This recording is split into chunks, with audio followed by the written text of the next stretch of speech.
And some of our players tell me it feels like a safe space, and they love that. It's a safe space. When they come on the stage, they can be themselves. They can try things, even if they don't work. They can try things and then try them again another way. But it's a place where they have people, friends around them, and we're working together with the ultimate goal is that this music is going to bring joy to the audience. This music through us is going to make their lives better. So it's a good place. And somehow the conductor is responsible for a lot of that.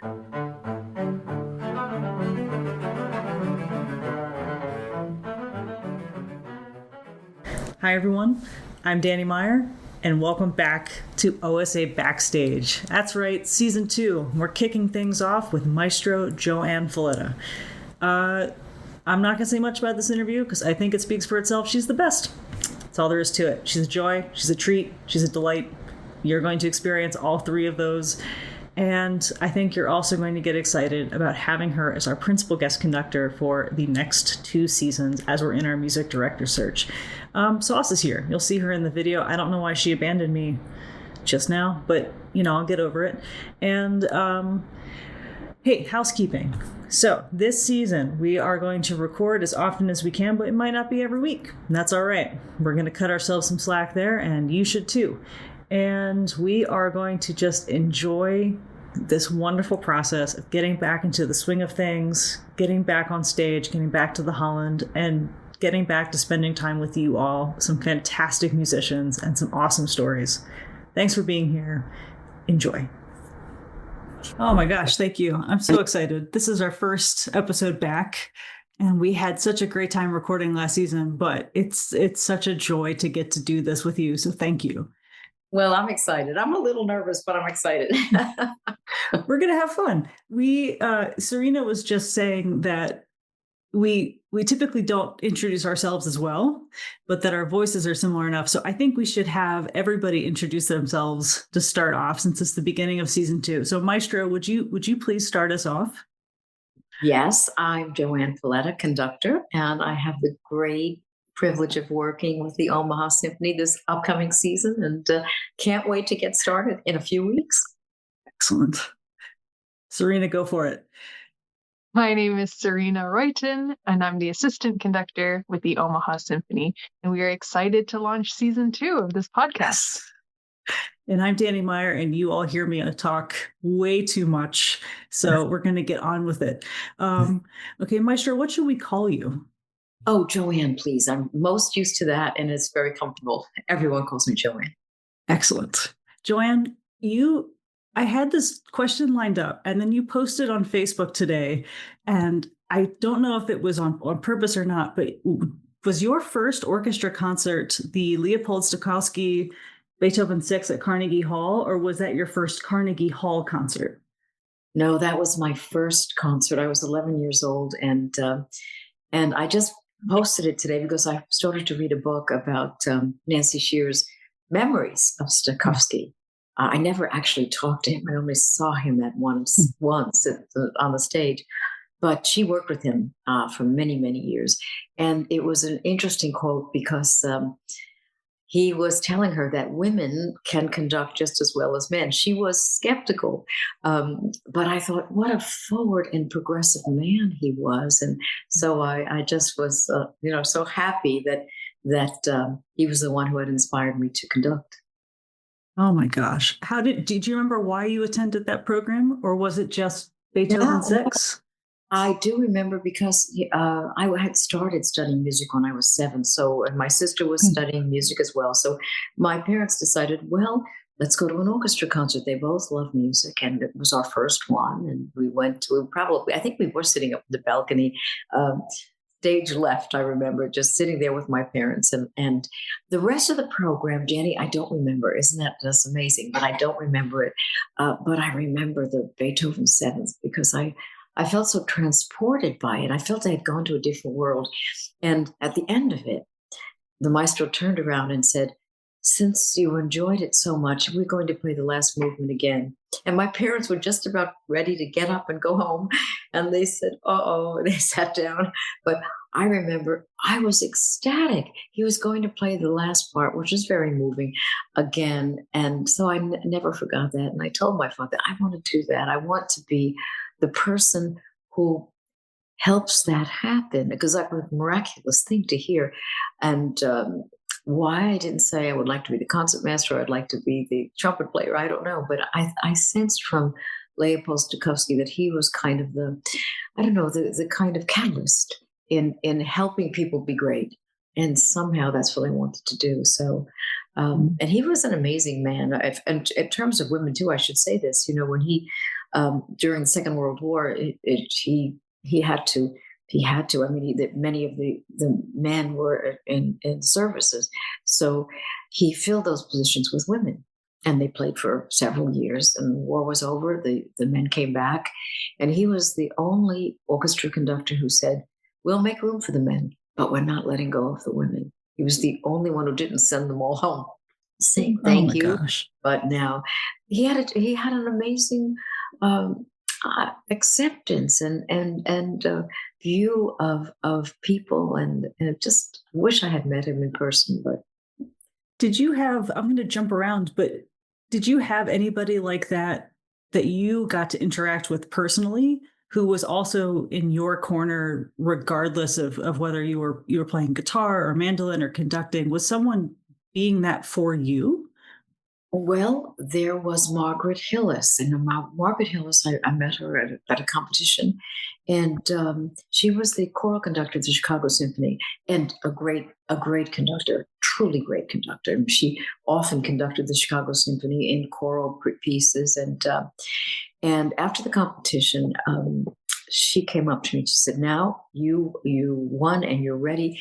You can do what I couldn't." She said, "I wanted to conduct orchestras, but everyone told me you can only conduct choruses because you're a woman." And she said, "Now you're at a different time in the world. You can do it, and I'm going to be with you, behind you, and cheering you on the whole way." And I thought, how amazingly generous of a woman who wasn't able to fulfill her dreams. She was an astonishing conductor. But so there have been moments like that, and I guess for me, it just made me realize what a long way we've come. Yeah. Sometimes you're so interested in just studying and working, you don't realize that the world has changed for the better. And people like Serena are going to be the beneficiaries of that openness now. Did you, when you went to school though, or even when you started, what instrument did you start with at 7? Well, all my life, my main instrument has been the classical guitar, because my father chose it for me, and I fell in love with it, and I adore it. I still love it. But that was also a little bit odd for a conductor, because at that point, well, there were so many things that sort of, now in retrospect, it was stacked against any kind of success. First of all, most of the conductors of orchestras were like Leopold Stokowski, from Europe. They were foreigners. And we respected that. They always were. They came from countries that had a tremendous history in classical music. And they were older. And they played usually piano, but sometimes violin. And they had an accent. I mean, that was the typical conductor of the time. So a young woman playing classical guitar and being American, wasn't an ideal. Now, again, this is all in retrospect, but wasn't an ideal combination of things. I'm curious if anyone just let you be a young classical guitarist for a while, or if you were aware from go that the things you wanted would be an uphill climb, or did that not bother you at all, or how did you navigate that? Well, it didn't. Playing classical guitar, which I was doing long before that concert, so I didn't realize much about the orchestra until that day. But no, I mean, I think I was always focused on the music. I loved playing guitar, and I loved the instrument. And then I became amazed by the orchestra. And it was only much later I began to realize this is something that people don't seem to feel comfortable with or don't feel is possible. So, um, but I decided that I could try, and of course I'm very grateful to the two conservatories that really allowed me to study, because I wouldn't have been able to succeed without that. When did you decide to start? When did you decide to start trying? What was the first time you got to conduct an orchestra and you thought, I'm going to do this? Well, it was that 11-year-old who said, "I'm going to do this," Yeah. but I had no idea. And then my parents were not professional musicians; they had no idea how does one start. Luckily, I had a wonderful teacher who was teaching me guitar, also teaching me harmony and analysis and ear training. He was a European teacher, and so he thought you have to know all these things. So it wasn't so foreign for me to go beyond the guitar. But when I went to Mannes College first, and I began to conduct there, and I started early because I was 18, and they allowed me to come in and study. I was a double major, guitar and conducting. I I took like baby steps every day of just understanding what it was like to conduct, what it meant to conduct. And most of our teachers there in Manus were refugees. They had been fleeing from persecution, frankly, from after the Second World War. So we had people who were tremendous musicians, and I saw in them this great respect for music, for orchestra, for being a conductor. It was a responsibility. You didn't decide lightly, I'd like to conduct. No, you felt that you could spend the rest of your life studying. And if you could honestly say that, then you maybe would have the right to start conducting. I mean, they were really tough about being ready.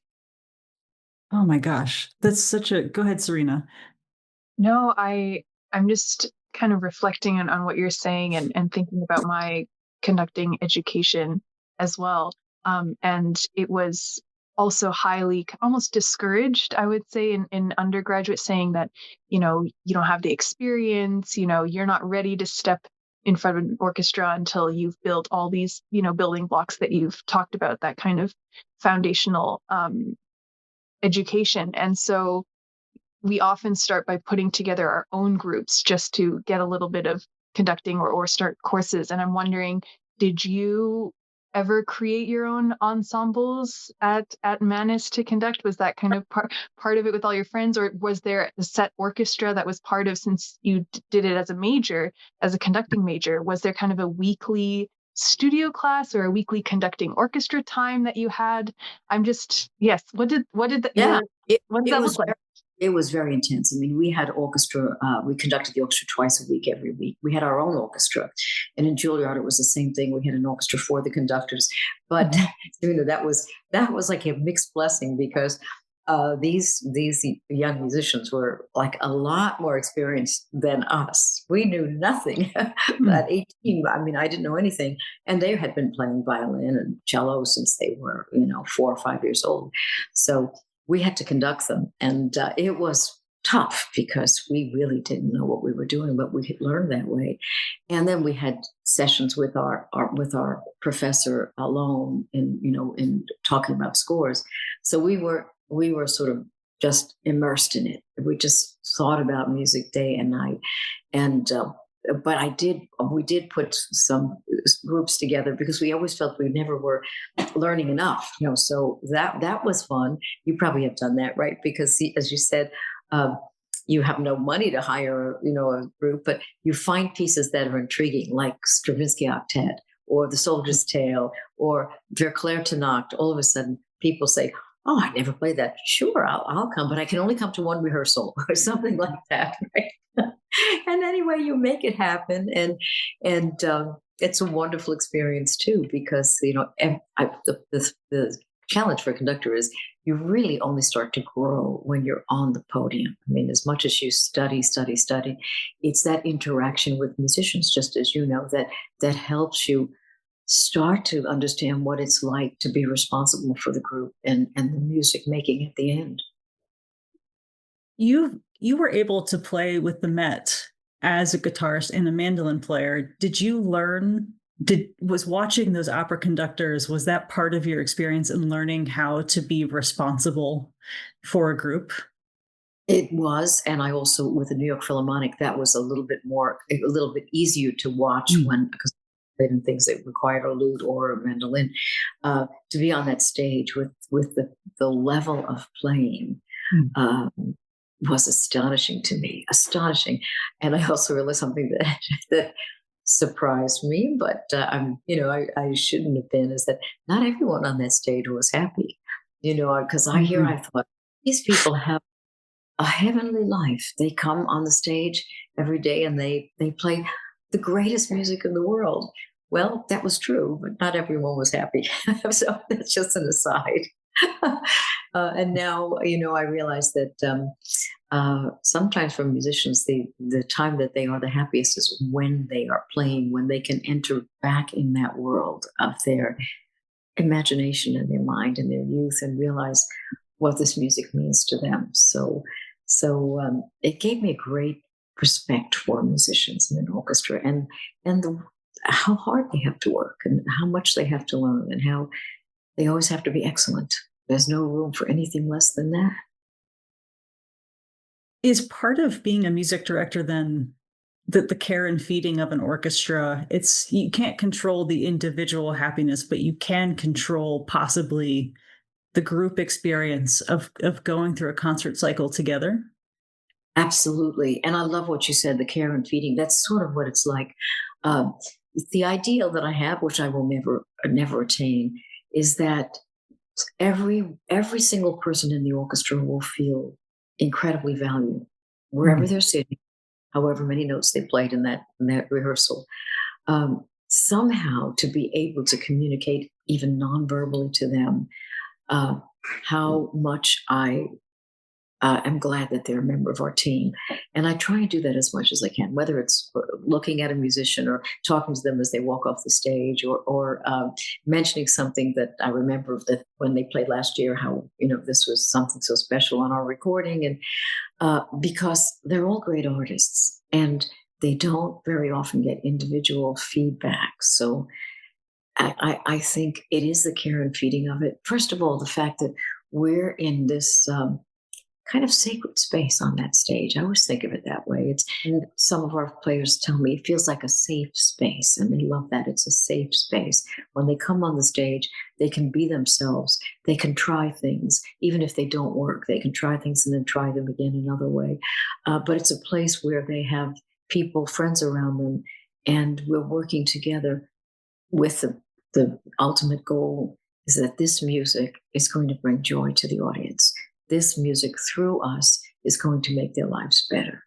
So it's a good place. And somehow the conductor is responsible for a lot of that. That sounds like then that's a mindset you carry into, you have some of the longest music directorships and tenures or principal guest conductor tenures or advisor tenures I've ever seen. And they all seem to be, even your earliest ones were at least 9 years or longer. Long Beach, Jamaica, Bay Area, I think Bay Area Women's Phil. Yeah. Did you have mentors who showed that to you, or did you have conductors who showed you that mindset, or did you find that in having the first groups take you on at the helm?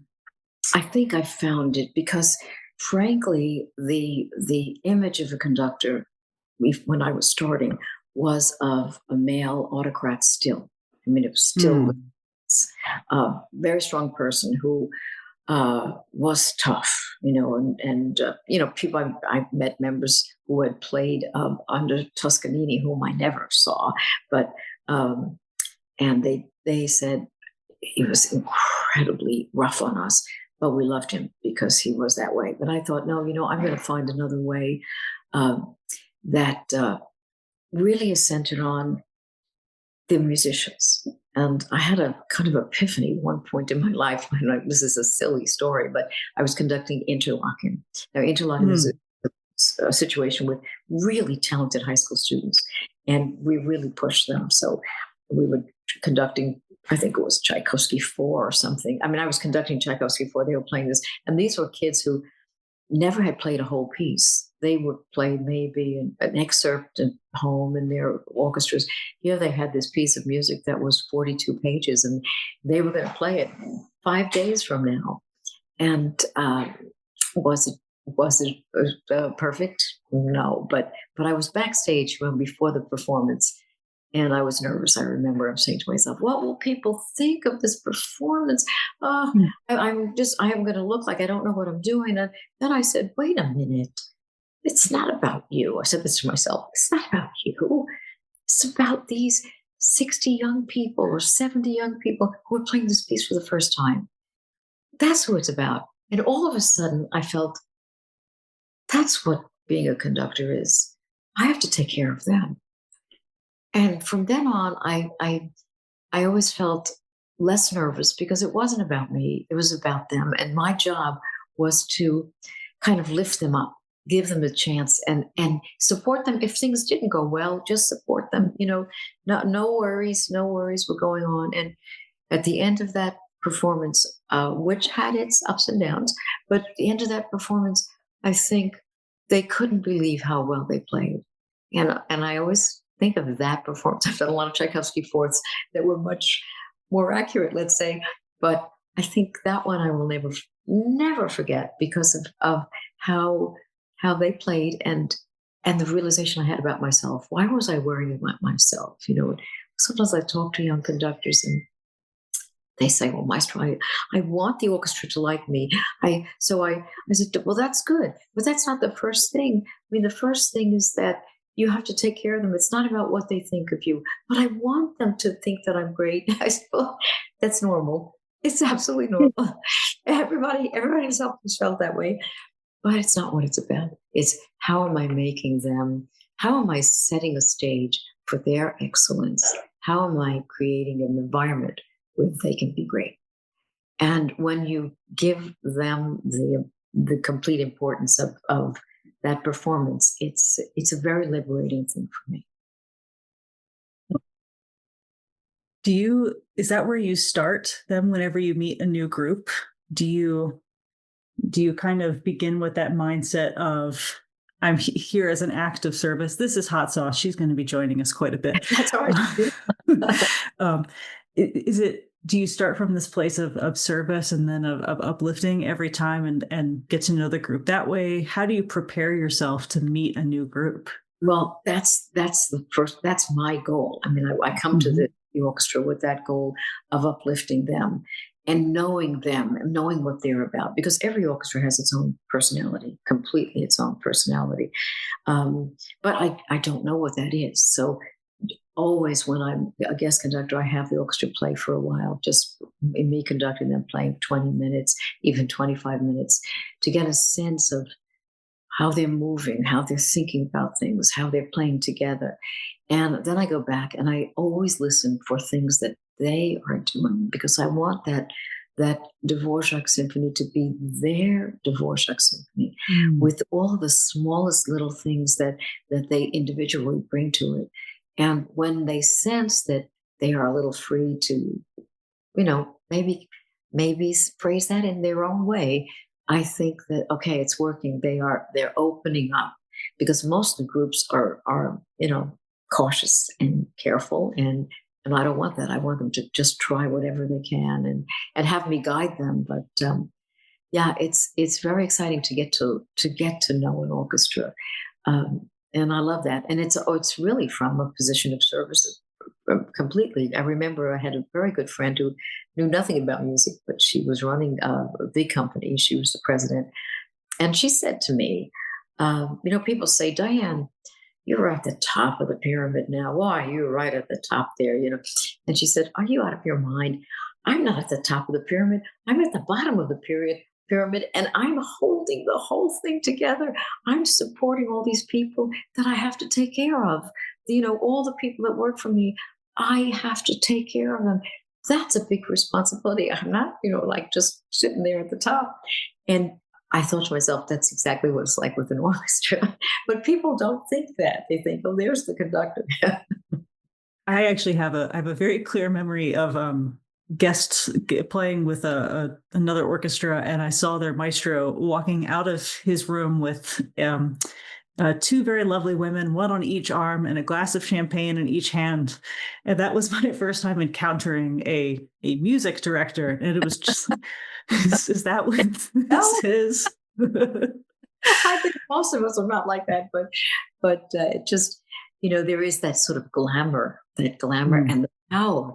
And Dani, I mean, when you talk about power, the conductor still has to make a lot of decisions, and essentially is creating the performance, the shape of the performance, the architecture of the performance through the powers and the talents of the musicians.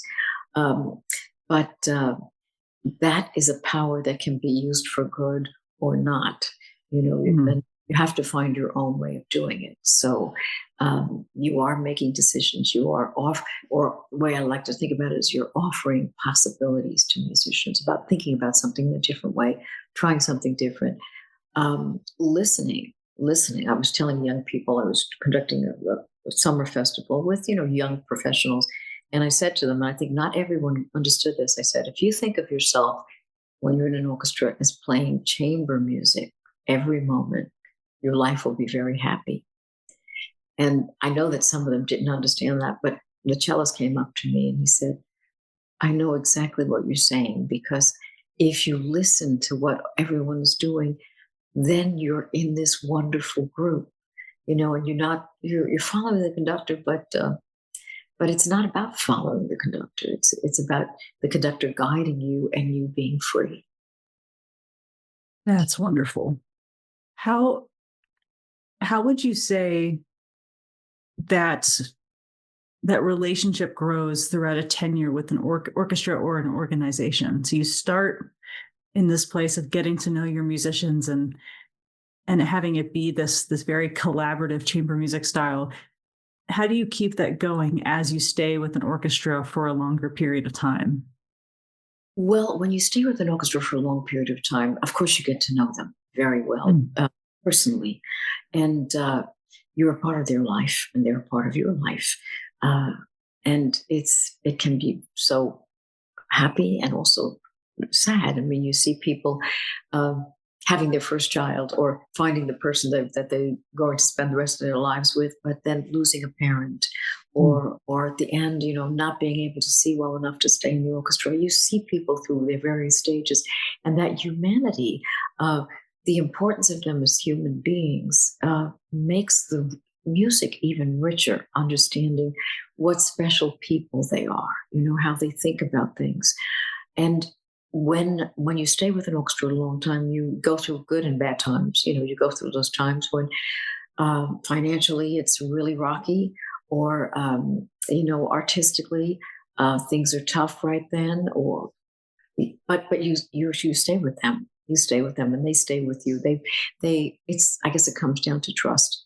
You trust them, they trust you, and that's the key to the relationship. If they trust that you're there for them and for the organization, and not for yourself, not even to go on to another great, new vista, which is, I'm sure many music directors take a job with that in mind. I'll stay here 3 years and then I'll go. But what they miss, I think, is seeing an orchestra become a vital part of the community. Because if you're there and you're living there and you're caring about everything that happens in the city and about the orchestra, then you actually have the joy of something flourishing, which a lot of conductors, I don't know if they've actually had that experience. I wish they had, because it's a very beautiful thing. Even with organizations like Brevard, where you potentially have, new students every single year, is it the faculty that is it your ongoing relationships with the faculty and staff that keep that through line going? Does that feel like the core of the orchestra for you, or? It does, but in a real sense, it's always the young people that bring me back there. I mean, I love the faculty and I love the people who run that organization. And Keith Lockhart is a fantastic music director, but it's always the young people, because most of them are playing these great works, whether it be Pines of Rome or or Tchaikovsky Fifth. They're playing it for the first time. And I remember 2 years ago doing Tchaikovsky Sixth there. And I told him a little bit about the story of the mystery of that symphony and Tchaikovsky dying so soon after he wrote it. I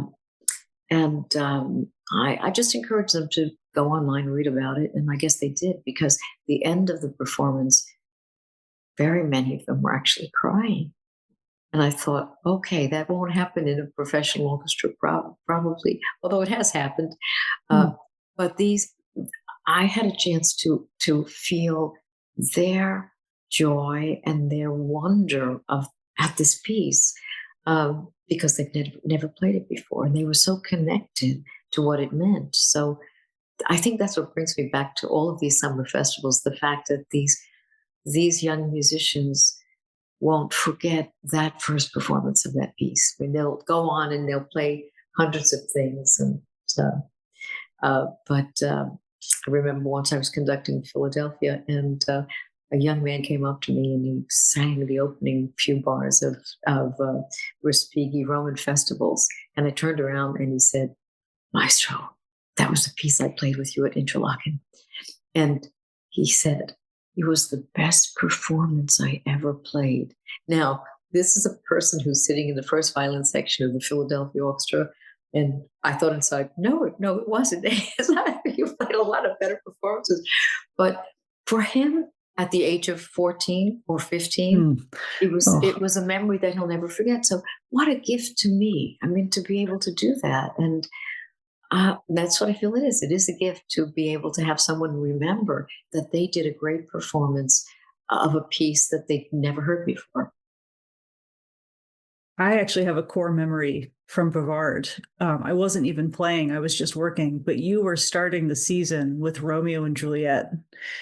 And you didn't say, I think maybe you said hello, but you just tuned, and then the orchestra started. And there was something so incredibly huge about beginning with this unbearably tense, building, awful, beautiful thing. And that's how the season kicked off. And I remember thinking, I wish that I could have been in that orchestra for that moment, because when that's your first note of the season, when that's your first bars, what a way to like immerse yourself in being a part of something. And that's how I imagine, in a couple of weeks we're going to feel, because we're beginning our 25-26 season with you and with Adams and Short Ride and Tchaik 5, and the immensity of these beginnings of each of these pieces. They're notes that we've all played quite a bit, but it doesn't change the fact that at the start of something, it really feels so much bigger. Right. And I think, in a way, what can we say about this music? At first, really nothing. I mean, we say hello and, we're happy to be here. And then you hear the beginning of the Capulets and the Montagues. And it's, I think for the young person playing it, you never forget that, because there's something crushing and beautiful at the same time as that. So it's all about the music for them. But to see it through the eyes of a young musician is a great thing. It's priceless. And speaking of priceless, something that I have found over the last 7 years of doing this job is that when I'm looking for recordings, your name pops up so many times, especially with works that I cannot find elsewhere. And so I was so excited today to also talk about your contribution to the classical recording, like over 50 recordings on Naxos alone, and over 120 albums total so far. Just where did this even start? Dani, it was really a stroke of luck. When I was hired by the Buffalo Philharmonic, very soon after that, I got a really unexpected call from Naxos, from Klaus Heyman. He said, "We are looking for an American orchestra," because he was recording all over. He said, "We're looking for an American orchestra, and we'd like you to consider being one of our few American orchestras." I was stunned. And I said, we would be honored. He said, "But wait, I have to tell you this. I don't want you to record anything I have in my catalog." Now, Dani, you probably looked at the Naxos catalog. There are hundreds of thousands, maybe more, pieces in there. He said, I don't want that. I want you to discover wonderful pieces that nobody else knows. Will you do that? And I said, we're on it. We will do that. He said, because that's what I want. I want you to bring us discoveries that people will say, why didn't I ever hear that piece before? So that started a long journey for me of, being a kind of explorer. But I think it was helped, that I could do that by the fact that with the Women's Philharmonic, I was always doing that. I was looking for pieces by women, and that was hard to find. But you would find them. You would find them, and maybe you'd have to fix some things or rewrite something or guess about something, but they were there. And we recorded a couple of albums a year, a couple of CDs a year of music that people didn't know. Someone who was killed in Auschwitz and whose music had never been played, or the son-in-law of Dvorak, whose music was sort of unknown. A lot of pieces like that, and Naxos, took them and disseminated them. And I think radio stations play them partly because of what you said.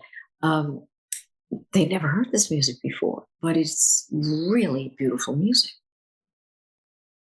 I'm wondering how you went about finding these pieces. What did that research look like when were you able to find manuscripts in, I don't know, did you travel to find this music? Well, sometimes it was manuscripts, and in the terms of the man from Auschwitz, it was manuscripts from the 40s. They were really hard to decipher, but it was also looking at record magazines, which are incredibly boring. If you ever look at these CD magazines where they'll talk about the 200 CDs that came out this month, but just reading through people describing music. And I thought, okay, I'm going to see if I can find some of this man's music. Asking friends, and a lot of times the music hadn't been recorded, but someone had done it at some point, and they said, yeah, I thought it was a good piece. It was constantly asking and looking, and I think we were very lucky. We found a lot of good things, and there still are a lot of good things there. Even a composer like Kodaly, people know his name, but they've never heard his symphony or his concerto for orchestra, which is a brilliant piece. So Naxos took a chance on us, and we just kept looking. We kept looking, and they didn't want us to do anything contemporary. They wanted us to find hidden gems, and I began to realize all of the reasons why things are lost. In the case of women, of course, they just were not considered, really, why would you save that? That's not that important, but in many cases it was war, religion, even in France, if you didn't live in Paris, you were not considered an important composer. So there's all of these really beautiful pieces that exist that have never been played. So maybe I think they're too much for any one person, but it's just given me an appetite, I think I got from the Women's Philharmonic, of doing new music or music that is not known. Did you find that once you started talking to people about tracking things down, that they came to you with more recommendations? Absolutely. There were people who would write to me about music that their grandfather had written before he died, in Europe. And so I was looking at scores from family members. People would write and just send them in the mail. So, and again, there was so many things that I knew I couldn't do. There was just too little time and too little, access. We could do it with the Buffalo Philharmonic. But one of the wonderful things about the Buffalo Philharmonic is that they were willing to take these on. They started to call them, they laugh about it. They go, oh, this is another one of JoAnn's specials. And a lot of times they have this feeling of, oh no, what is this going to be like? And sometimes at the beginning, they're not convinced. And by the end of it, they're just astonished that no one has played this. So, we just keep trying and looking for new music. Do you feel like when you're doing these recording projects, do you start with the recording process, or do you perform it first and then record it? What's the We always perform it. So we have 4 or 5 rehearsals. If it's a recording, we'll have 4 or 5 rehearsals on it, because it's difficult, especially if it doesn't have history. And then we perform it, which is a very intense way of learning it, even when you've rehearsed it. And then after that, we just come back on stage and do a studio session, but it's in our hall and we record it. So, there are sometimes, Danny, I've said, I wish I could play this in like 4 more places before I had to record it. But, we had to go and do it because more important was getting it out there. Yeah. Perfection becomes the enemy of good. Yeah. I just also want to say that you've clearly then had to learn a lot of scores without recordings, Yes. which for young conductors is probably a rarity. Although there is, a lot to be learned from learning even standard repertoire with only your mind or a keyboard or something. But how did, I feel like that's a very rare thing. What did that process look like for learning? You can't just, I'm going to did you play it on keyboard? Did you reduce things on guitar? Because that's also often a suggestion that people say, read through it on your primary instrument or things like that.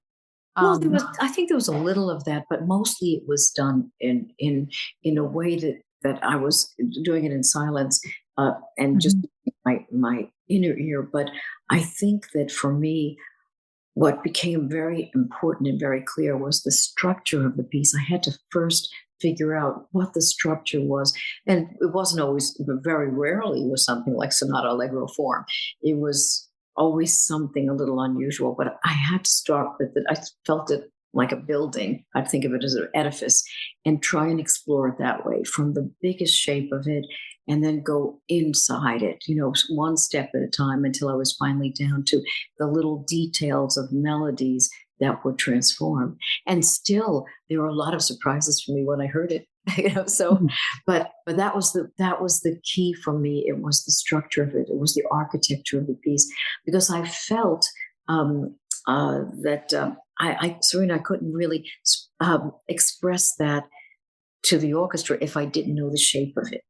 So, and sometimes it was hard. Sometimes, I had to use my judgment in how to make the piece shine, because in some cases, I don't think of them this way, but some people would say, well, these are not the A-level pieces. These are pieces that are really good pieces, but they're not the A-level pieces.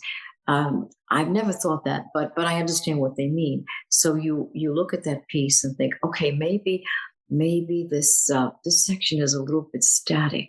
What can I do to help that?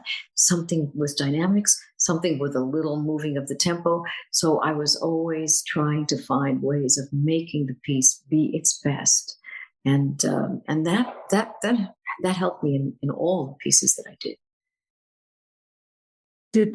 Did that become evident in after rehearsal, or did you already have, were there pieces where you knew before the orchestra even played a note, okay, from section C to D, I may be looking for something, or this language is not as familiar as we would like it to be, so here are things I'm going to have to consider? Or did you find that out in the rehearsal process?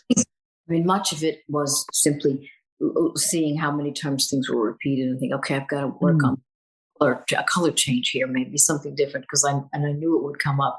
But then sometimes in the pieces, you'd hear something and it was so exquisite that I didn't even realize how beautiful that section was, and I'm going to just leave it alone and not tinker with it in any way. So when you don't have the composer there, and from these pieces, we didn't have the composer there, you just try and be their advocate, they're not to really change anything that they've written, but to present it in a way that it's at its strength, and again, I think I learned that with the Women's Philharmonic, because many times we were doing world premieres of pieces that the composer themselves wasn't exactly sure of how it was going to work.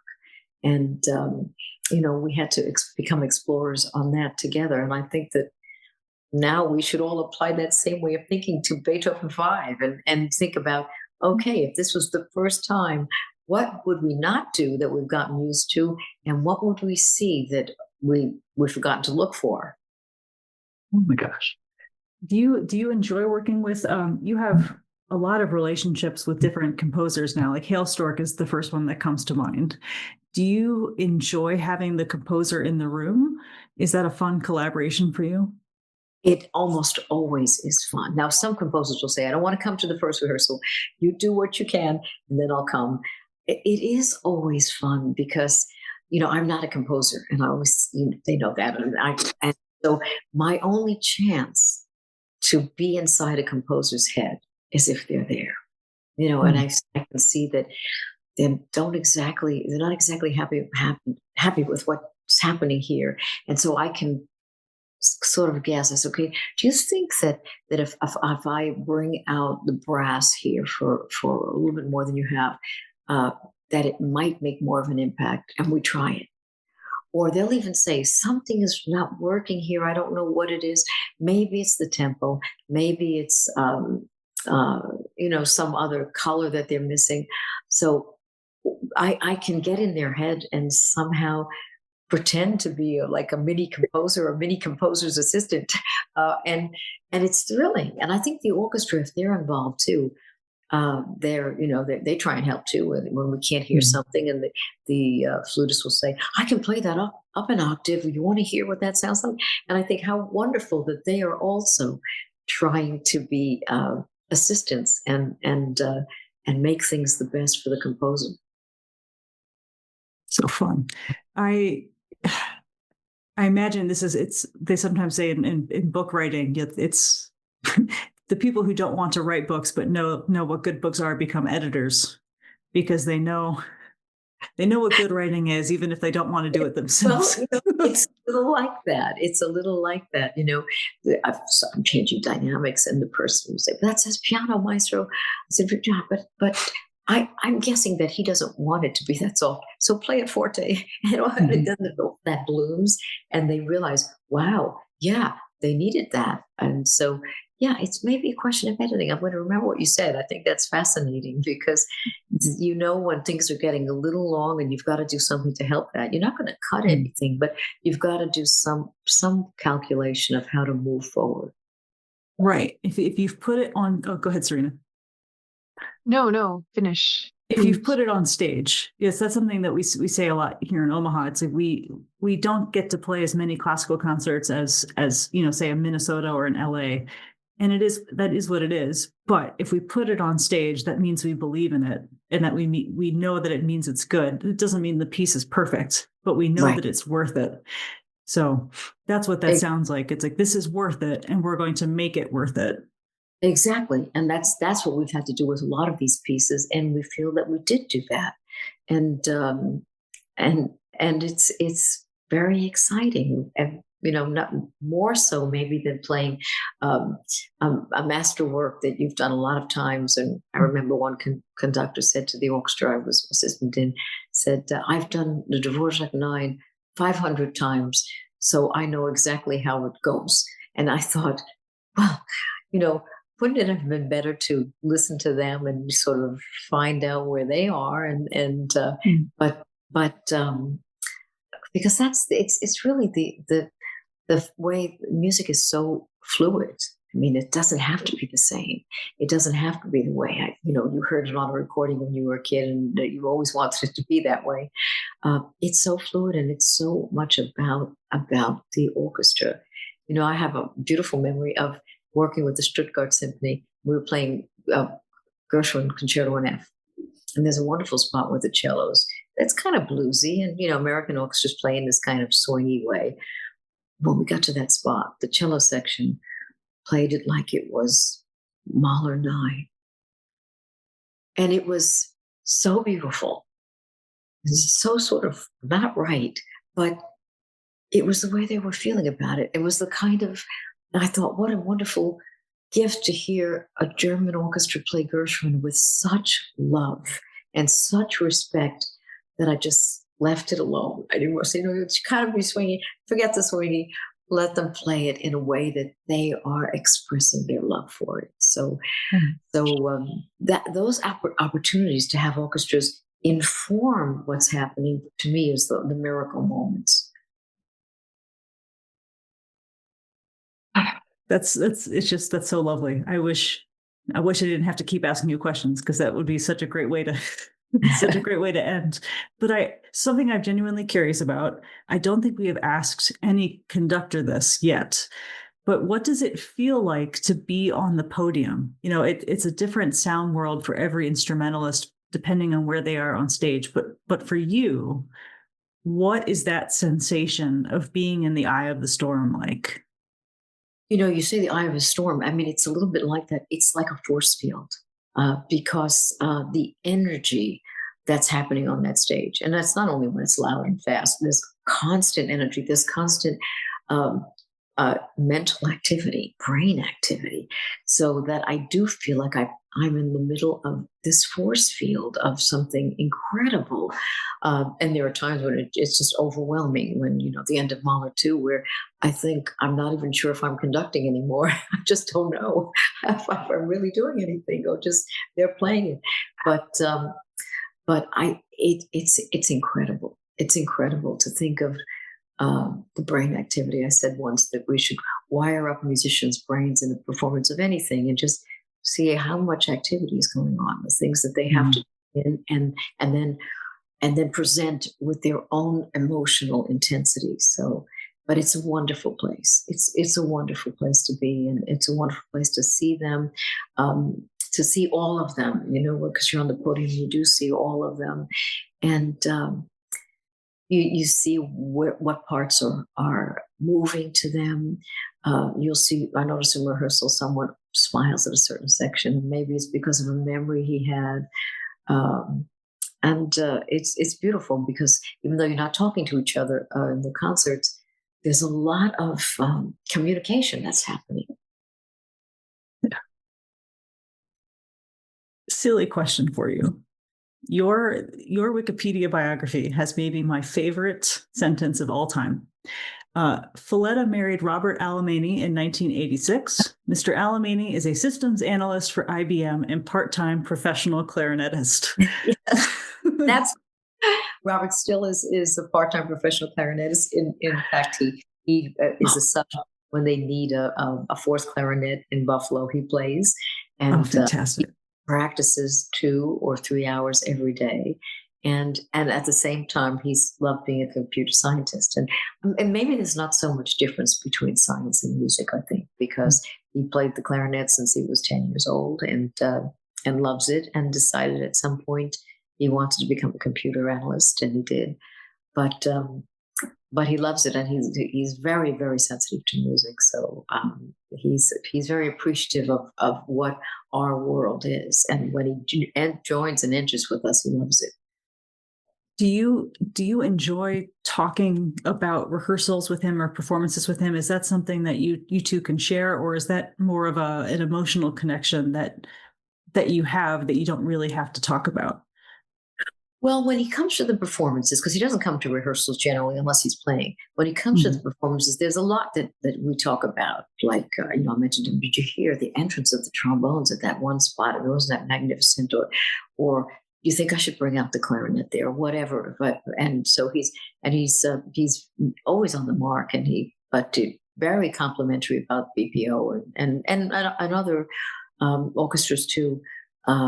So I think it's more talking about the recordings that we do or the performances. But it is nice to have a life with a very musical person who understands the anxiety and the joy and the just the devotion to what music is. Last question before we let you go, and you've been very generous with your time. It's a surprise, but if you had 30 minutes on stage, no consequences, and you could try any instrument, what would you try? Oh, I think it would be the cello. I would just sit down. Okay. No, I have played a little bit of cello, so it's not a completely new one, but I think it would be the cello. Is there a solo that you've always wanted to crack at? Well, maybe the Swan. but